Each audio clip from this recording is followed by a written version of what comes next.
So this one will determine the capacity of our battery. The greater the amount of electrolyte, the longer will it take you to be used up. Since capacity itself depends on the time, it means that the greater the amount of electrolyte is, the greater the capacity of the battery. The batteries, as we have already said, since they are galvanic cells, they convert chemical energy into electrical energy. The potential difference, or the voltage between 2 points in a circuit, is the work done to move a unit charge between two points. And so this one can actually be summarized mathematically, like saying our V itself is going to be equal to W over our Q, where our V there, which we have, is the potential difference in volts, and our W there is the amount of energy in joules, and then our Q there is the amount of charge in coulombs. Right? This means that the energy a battery provides is equal to its voltage multiplied by the charge. That is, we can actually rearrange this particular equation, and we are going to have V is equal to our W itself is equal to, I want to make W the subject of the formula, say, so our W is equal to the voltage multiplied by the charge, or our potential difference itself multiplied by the charge. So the capacity of a cell is measured by the total amount of charge that it can deliver. Current is the rate of flow of charge past a point in a circuit. So we can actually represent this one mathematically by saying that our current itself is equal to our charge divided by the time. And this one can be written as, if we want to make our Q the subject of the formula, our Q is equal to I times the change times our time there. So the quantity of charge that passes a point in a circuit is equal to the current multiplied by the length of time it is switched on.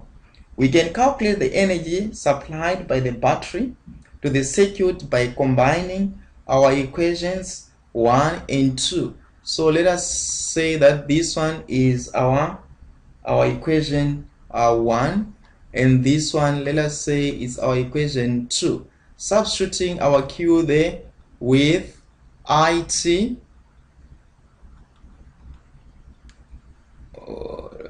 if we are going to substitute our Q there with IT in our 1 there, we are going to see that our W itself is being given by VIT, right? And now if we're going to refer to our mechanics, we know that power itself is being given by IV, right? So we can also substitute our power there. We know that power itself is the rate of doing work. So now we can substitute, but it is given by current times the voltage. So this one, we can also say that our W itself can be given by power times time, because at times they can ask you to calculate the power of our battery. So there is need for you to know that power is equal to W over T, right? Then again, what we can have is, there is need for us to talk about our capacity a little bit and see what's happening with our capacity there, right? So in this particular thing, we can actually see on your battery, you can see that it can be written like this. So you may find the following printed on the side for a battery.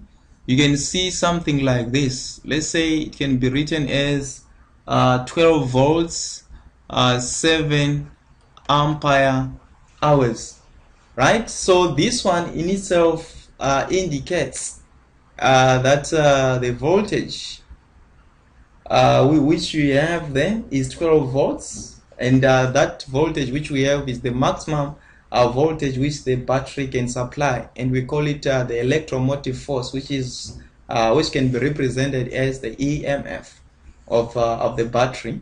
Then the 7Ah there will refer to the capacity of the battery, and our AH stands for ampere hours, or current multiplied by the time, because our ampere is the SI unit of current and our hour there is our time, right?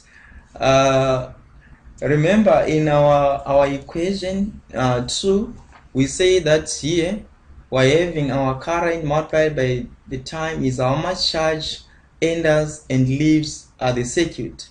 It is a means of comparing the capacities of batteries of the cell voltage.